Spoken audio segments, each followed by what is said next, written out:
Je tady další díl videopodcastu Fashion Confession, ve kterém otevíráme témata, na která v běžných rozhovorech nezbývá čas. Mým dnešním hostem je herečka, známá například aktuálně z filmu Job, Diana Dulinková. Ahoj, vítám tě tady. Přijdeš si jako vycházející hvězda?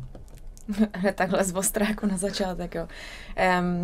Jako až budu mít více práce a více premiér, tak se tak budu připadat. Momentálně ne, ale hezky se to čte v těch článcích. Protože ty máš za sebou samozřejmě řadu rolí, ale teďka tato aktuálně asi největší, nebo ta nejvíc známá, dalo by se to tak říct. Určitě, protože, ale myslím si, že to je i kvůli tomu, jako jaký má Gimpl a Vejška, kolik má fanoušků a kolik jako lidí se těšilo na ten Job, takže bylo to i hodně očekávaný, takže já jsem to tak trochu jako čekala, že to bude hype. A kdy jsi měla pocit ve své kariéře, že se to třeba začalo už jakoby lámat, protože ty jsi herečka delší dobu, ale nevždy to šlo úplně podle tvých představ, tak kdy byl ten moment, kdy jsi jako řekla, teď už to jde?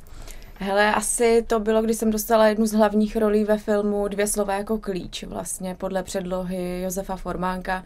S Danem Svátkem jsme natáčeli, on ještě potom natočil například Zápisník alkoholičky a to jsem jako měla pocit, že je bod zlomu, ale moc pak jako nebyl vlastně, protože je to 2 roky, co to vyšlo a mám pocit, že to jako nebylo, jak jsem si představovala a pak jsem jako od toho úplně opustila, že jsem si neříkala tak a teď bude ten zlom, jenom jsem to tak jako nechala plynout a snažila jsem se a pak to začalo postupně přicházet jako od roku 2024, vlastně poslední rok a půl.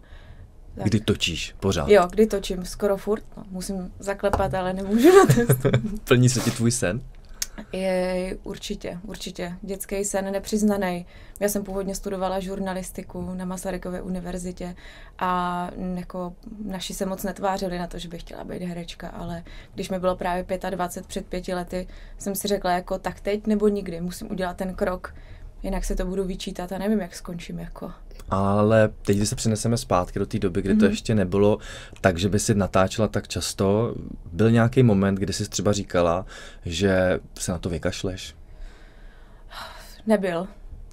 Já jsem si nikdy neříkala, že se na to vykašlu, jenom jsem jako možná měla nějakou lehkou depresi ve chvíli, kdy jsem měla různý podivný brigády, abych se jako uživila například s mojí kamarádkou herečkou Danielou Hirsch, která momentálně žije v Paříži.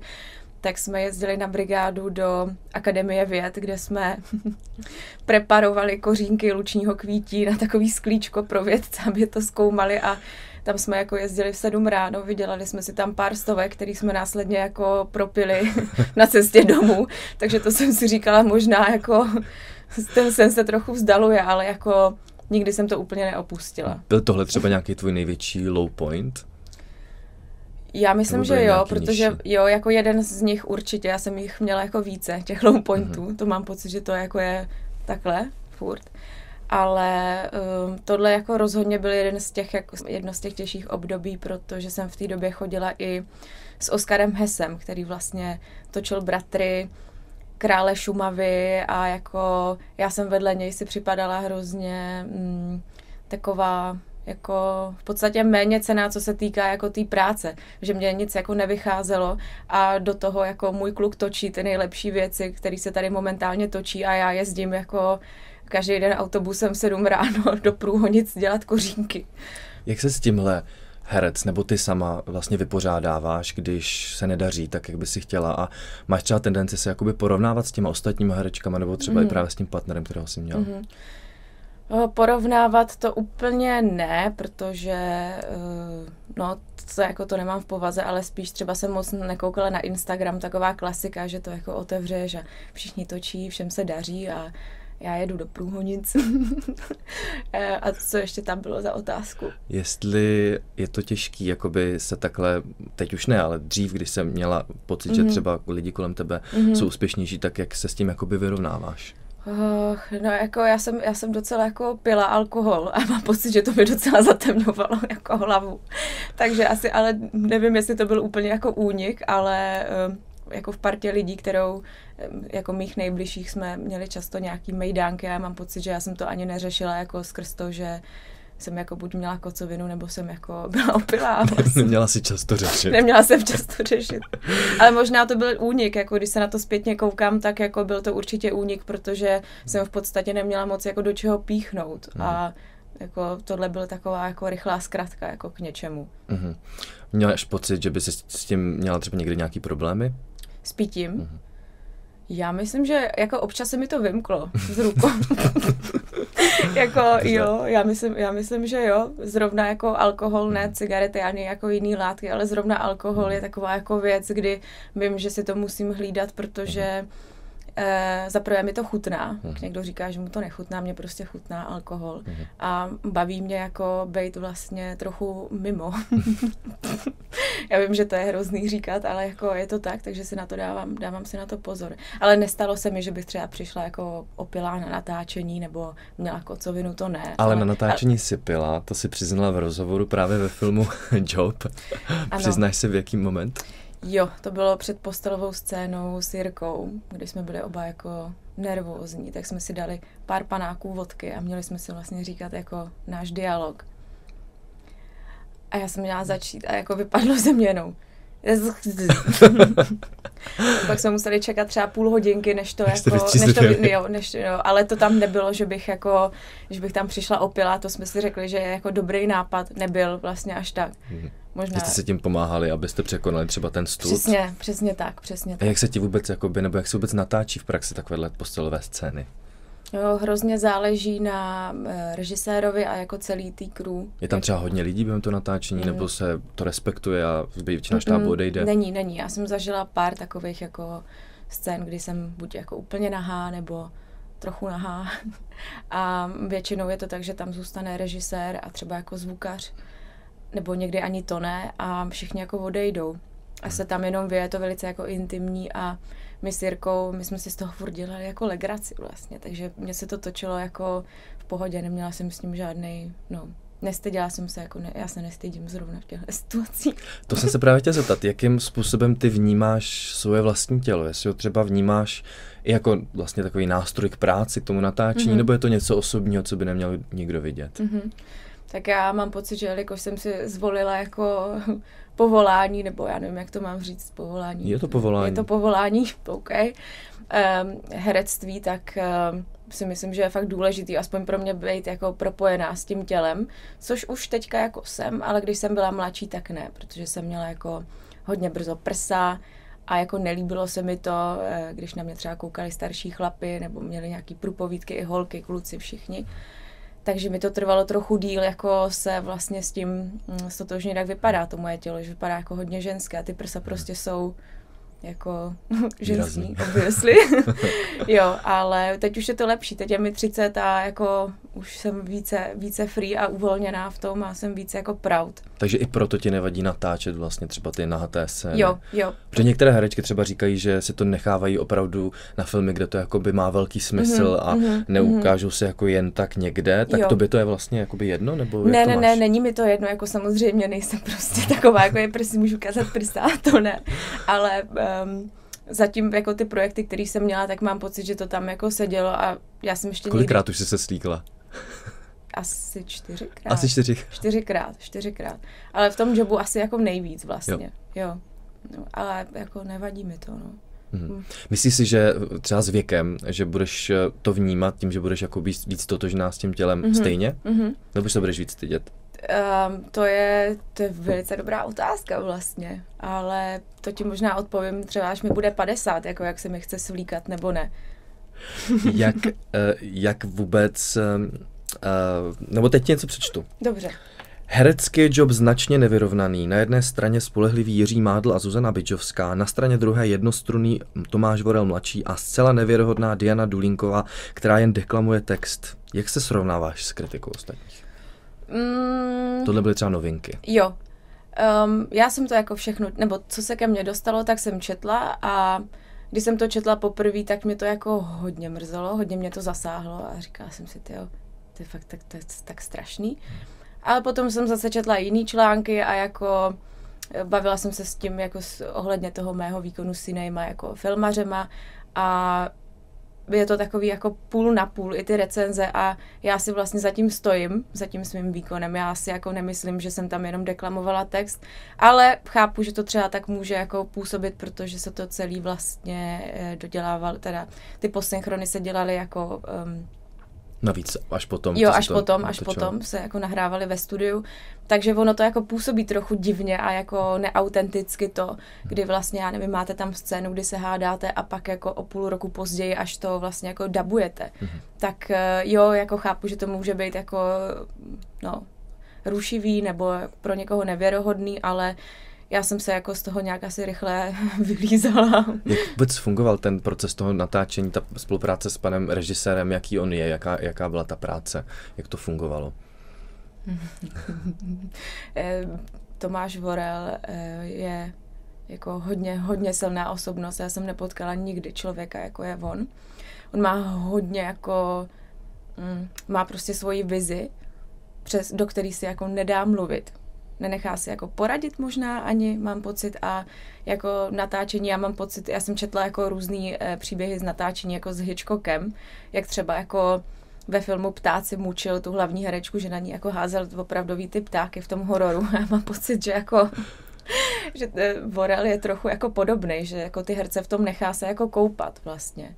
A bylo to náročnější, ale vlastně já jsem za to ráda, že to je zkušenost a že jsem si to mohla prožít a vlastně já, i když jsem třeba tam neměla často úplně ten safe space, který jako jsem možná by byl občas fajn, když jsem tam měla tu svoji jako neteř, která hrála naše dítě, tak furt je to jako zkušenost a mě to nerozhodí, jako no, nějak extra. Co bylo vlastně nejtěžší během toho natáčení? Ty jsi zmínila, že tam měla tu neteř, tak bylo to právě to, že jsi měla i zodpovědnost za to dítě? Jo, to bylo nejhorší a byla tam i moje ségra a ségra je ještě mladší o rok než já, o rok a půl a jako jeden den to byla ta scéna, kdy byl ten graffiti jam, jak tam hraje Izomandias a zpívá, nebo rapuje, teda zpívá, ježiš. A no a já jsem zrovna ten den dostala jako menstruaci a byli jsme tam 12 hodin i s tou jako malinkou Niky a se ségrou a ona furt brečela. Bylo to už dlouhý a já jsem to prostě jako absolutně nezvládla, já jsem se tam musela zavřít jako na tojkách, tam jsem brečela, vždycky jsem jako vyšla a takový ten nezastavitelný jako hysterický pláč se mi tam vlastně jako stal. Ale zároveň jako Vorel mi řekl, tak to je super, tak pojď na plac. Jako, udrž si to. No, právě, takže tak. To bylo nejtěžší. Ty během natáčení her jako tohohle filmu nebo i obecně, jakou vlastně typ toho herectví používáš? Snažíš se vcítit do té postavy, kterou hraješ, anebo využíváš právě ty své osobní zkušenosti, osobní emoce z minulosti a snažíš se přetavit a použít během toho natáčení?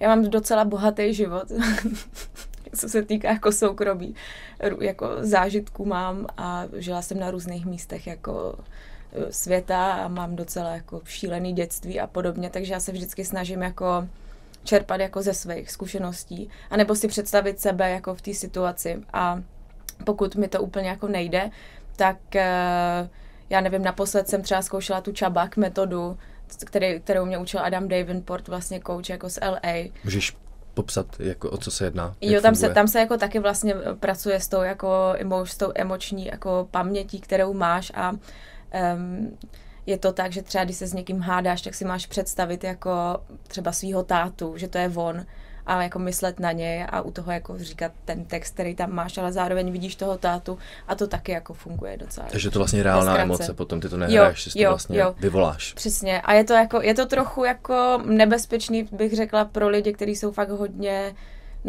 nemají třeba úplně, nejsou srovnaný s těma věcma, který si prožili, anebo jsou jako hodně citliví a nemají potom nějakou tu jako aftercare potom. Jako byla bych s tím opatrná, stejně jako se Stanislavským a jako podobně. Protože třeba v tom ve dvou slovech jsem to jako hodně rozjela. Jako říkám, půjdu do toho prostě method acting a pak jsem jako půl roku byla úplně jako v háji, protože jsem si tam otevřela úplně všechny traumata a jako skončí natáčení a co pak. Jak s tímhle se dá pracovat dlouhodobě? Chodíš třeba na nějaký terapie, nebo si to všechno řešíš sama? Nechodím na terapie. Chodíš do té hospody vlastně. To zní příšerně. Ale jako já nikam nechodím a já se třeba modlím. Nebo jdu jako do kostela na Moravě s babičkou a mě to hrozně pomůže. Ty jsi křesťanka? Jo, jako ne úplně ortodoxní, ale jako vyrostla jsem vlastně jako katolička, tak jako věřím v Boha na Moravě hlavně chodím do kostela. Tady občas taky, když jsem jako hodně smutná, takže tak mi to pomůže. Ti pomáhá se Jo, dostat. mám ráda prostě kostely. To kadidlo a všechno voní. Mm-hmm. Jak přijal Jan Hřebejk to, že chodíš s jeho tehdy 17letým synem? My jsme se potkali asi půl roku potom, co jsme spolu chodili a překvapivě vlastně dobře. Já jsem byla sama překvapená, jak Lenka i Jan Hřebejkovi byli hrozně vřelí a jak otevření. To probíhalo? Jak to probíhalo, jela jsem na houseboat na obídek a byla ve mně takhle malá jako dušička a říká si, ježišmarja, oni si prostě řeknou, tady tahle je stará bába, tady nám jako syna má a jo, nakonec to vlastně dopadlo v pohodě, kecali jsme a jako oni jsou úžasní lidi a já jsem sama byla překvapená, jak hodní byli. Jestli to tady nehráli teda, snad ne. Vy jste spolu nějakou dobu, teď 2 roky, pokud se nepletu, potkáváš nebo setkáváš se občas s nějakými předsudky právě kvůli tomu věkovému rozdílu? Jo, jako určitě, ale spíš jako online na netu, anebo jako od lidí, se kterými třeba nejsem tak jako blízká kamarádka nebo nějaký jako známý, ale mně to je úplně jedno. Mně je úplně jedno, co si kdo myslí. Pokud není můj jako blízký kamarád nebo rodina, tak je mi to úplně jedno. Máš to podobně třeba jak s těma recenzema nebo negativníma komentářema třeba k filmu? Jo, mě to jako zasáhne v jeden moment, ale jako já si to zpracuju a jde to jako pryč, nezůstává to ve mně. No. Co by si jako vzkázala takovým hejterům, který jako hejtujou online, ale v životě by ti to neřekli do obličeje? Get a job. A nebo jako ať jsou prostě hodnější na sebe, i na ostatní a ať si jako nepouštějí takový žlučový ty hnusy jako do sebe. I ven. Asi to. Ať jsou šťastný. Ať se jim daří. To je hezká message. Ty ale s Jonášem, tak se jmenuje tvůj partner, to není tvůj první mladší partner, pokud se nepletu, ty jsi jich měla celou řadu. Co tě na nich vlastně přitahuje? Čím jsou lepší? Čím jsou lepší, tak já nevím, čím jsou lepší, no tak vypadají mladší, to je jako hezčí samozřejmě třeba. Víc energie? No, jak který, ale mě prostě nebalej starší chlapy. Mě vždycky jako balili o hodně mladší jako lidi. A no, já nevím, prostě se mi nestalo, že by za mnou přišel jako člověk nad 30, nebo jako většinou je jim 19 až 23 těm lidem, tak jako možná kdyby mě balili starší, tak mám staršího. Jo, takže se ti líbí i starší? Jo, i starší se mi líbí, of course, jako třeba do tak 32, ne, jako samozřejmě starší. Já myslím, že jsi právě ten Leonardo DiCaprio jako v ženském provedení v českém. Jesus fucking Christ. Ne, tak to si nemyslím, ale já nevím, já si myslím, že i já mám hodně takovou jako mladou duši, protože rodiče mě měli v 17 a když jsem se narodila, babička měla 35, moje prababička měla kolem 50, jako, wow. Takže já jsem z hodně mladého prostředí, z hodně jako mladý rodiny, tak možná je to i tím, že si teda rozumíš vlastně s mladšíma lidma, protože jsi jako duchem mladší. Jo, myslím, že jo. A třeba ten Jonáš, ten můj současný partner, tak ten zase je takovej jako, sice mu je 19, ale jako duševně je mnohem starší, než já mám pocit. On prostě je rád třeba doma, poslouchá si jazzík a já, teď kam jdem? Nějaký techínko, jako, nebo ne, budem doma, jazzík, tak jako balans nějaký. Tak když máš teda radši ty mladší partnery, jak se ti vlastně hrálo manželku Jirky Mádla, který mu je 38 let? No hrozný, já jsem si představovala, že to je někdo mladší, ne? Ne, hele, hrálo se to jako krásně, protože jsme si s Jirkou, mám pocit, hodně sedli jako lidsky a to si myslím, že byl jako ten základ všeho a já mám pocit, že on jak taky nestudoval herectví na divadelní škole jako já, tak to bylo takový jako hodně živočišný mezi náma a šlo to dobře a vůbec mi nevadilo, že už je takhle starý prostě děda. Takže v pořádku. Děda, to nevím, jestli bude rád, když to uslyší. Každopádně ty si říkala, že jste se stali přáteli. Tak v jaký moment se to stane, že se někdo stane tvým přítelem, nebo teď myslím jako kamarádem? No tak trávili jsme spolu hodně času v přívěsu. Říká se tomu trailer, jako přívěs. Je to přívěs. To zní jako, Maringotce při natáčení a hodně i jako nočního natáčení a když jste jenom dva spolu, tak si začnete povídat a hodně povídat a najednou při tom povídání jsme jako zjistili, že máme hodně společných jako věcí a zážitků a humor, hodně podobný, ten spojuje okamžitě a jako mám pocit, že tam se to jako stalo, no. Byla tam chemie, ale chemie. Ne teda partnerská, ne partnerská, ale herecká. Ale jako herecká a jako kamarádská určitě jako hned. Takže zůstanete přáteli? Jo, já myslím, že jo. Jako Jirka ví o mě jako věci, které považuju, jak to říct, ty věci, které zná. Že to neví každý. Přesně, to neví každý, to ví opravdu jako kamarádi, takže jako ho tak považuju. Wow. A máš to takhle často, že si jako pustíš rychle k sobě člověka, nebo jsi spíš víc obezřetná? Já vůbec nejsem obezřetná, ale já nad tím ani jako nepřemýšlím. Já vlastně jako pokud mi někdo sedí, tak já hned jako, já mám fakt dobrý čuch i na lidi, takže já mám kolem sebe, troufnu si říct, úplně ty nejlepší lidi z celé Prahy a okolí a jo, ale není to tak, že bych si pustila hned každýho, ale pokud jako cítím, že jsme že tam je vibe. Že tam je vibíček a jsme na stejné vlně, tak jako jo.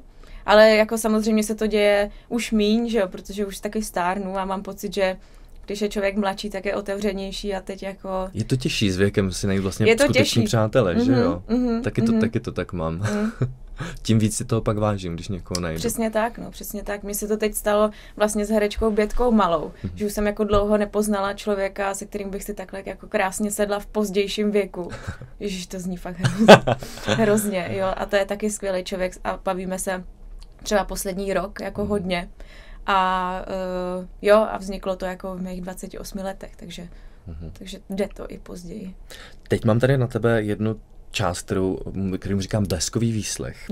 Budu ti číst výroky a od tebe budu chtít, aby si o nich moc nepřemýšlela a jenom odpověděla rychle ano nebo ne. Okay. Co ti prostě první přijde na jazyk. Když se k tomu budeš chtít vrátit, můžeš pak na konci výroku. Někdy lituju, že jsem herečka. Ne. Věřím na karmu. Ne. Už jsem někdy podvedla partnera. Ano. Myslím si, že štěstí je důležitější než talent. Ano. Chtěla bych být slavnější, než jsem teď. Ano. S penězi umím zacházet. Ne, absolutně, -1 milion. Stydím se za některé své role. Ne. Herečky to mají v Česku těžší než herci. Ano. Ty jsi zaváhala, chceš se k něčemu vrátit? Já jsem si jenom rychle projela ty role. Ale ne, mám pocit, že všechny. Ty jsi řekla, že nevěříš na karmu. Takže Nevěřím. věříš, že každý si prostě zaslouží to, co se mu děje. Počkat, jak jsi to formuloval, tu otázku? Jenom věřím na karmu. Jo, věřím na karmu. Nevěřím. Já mám pocit, že je spousta lidí, kteří dělají fakt jako špatné věci a nemám pocit, že by se jim to jako vracelo. Že bys to zasloužili, jasně.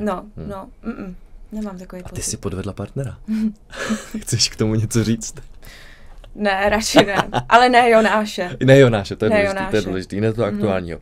Jeden z těch ex a nechám je rozhodnout, kdo to by. Z těch mladších. Ty bys chtěla být slavnější, než jsi teď, takže myslíš, že to herectví je také o té slávě?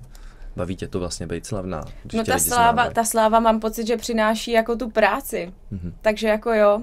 Takže bych chtěla být slavnější, abych měla jako více práce, abych byla více jako povědomí těch tvůrců. Takže myslíš, že to opravdu jakoby funguje? Kdo má prostě slávu, tak je obsazovaný. Není to teda o tom talentu ani tolik.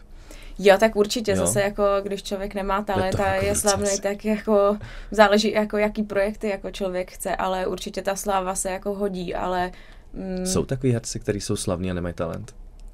Napadá tě někdo? Nikoho nemusíš jmenovat. Teďka mě fakt nikdo nenapadá. Abych klidně řekla, ale nenapadá mě. A s penězi neumíš zacházet. No tak to vůbec, to je úplná katastrofa. Jak to? Jako, ježišmarja, no. Já nevím, já prostě vždycky vydělám peníze, ale najednou jako jsou fuč a nevím za co, protože jako nic pořádného si nekoupím, ale jako kafíčka asi a nevím, to jako bych potřebovala nějakého finančního poradce, protože to je fakt hrozný, jako. A ještě si řekla, že si myslíš, že to mají herečky těžší než herci v čem? Tak v Česku třeba si myslím, že je víc jako mužských rolí obecně, to možná asi nejenom v Česku. A jako víc hlavních rolí. Víc hlavních rolí, takhle. Víc hlavních rolí a jako mám pocit, že to mají, ale obecně jako holky vlastně jako těžší v některých věcech a zrovna ta filmařina, tam je spousta chlapů, tam většina jako i jako toho technického zázemí, vlastně toho natáčení, co jsou skoro všechno chlapy, takže jako být tam prostě silná žena, jako je to těžší. Totiž jak se s tím vyrovnáváš? Snažíš se ty to nepřipouštět, nebo naopak jako embraceovat? Já nad tím jako nepřemýšlím prostě. Já tam jako přijdu a mám nějaký level jako sebevědomí, který mi vlastně jako ani neukáže to, že bych nad tím měla přemýšlet. Jo? To sebevědomí jsi se postupně budovala, nebo to přišlo automaticky? Já myslím, že jako za to můžou hodně rodiče, že mě jako hodně vychovávali jako sebevědomého človíčka už od malička a já jsem se jako nikdy nestyděla a hrozně jsem si byla sama sebou jako jistá, což je asi jako hodně lidí, když jsou mladší. A teď už to tolik nemám, už nemám v sobě takovou jistotu, ale myslím si, že jsem měla jako od malička jako zdravý sebevědomí. Co bys poradila mladým holkám, který naopak třeba to sebevědomí nemají a hledají ho? Obklopit se jako lidma, který vám to třeba jako dodají, nebo vás ujistí v tom, že jste dobrý a pracovat na sobě. To je hezká tečka na závěr. Děkuji, mým hostem byla Diana Dulinková, děkuji ti za to. Tak díky.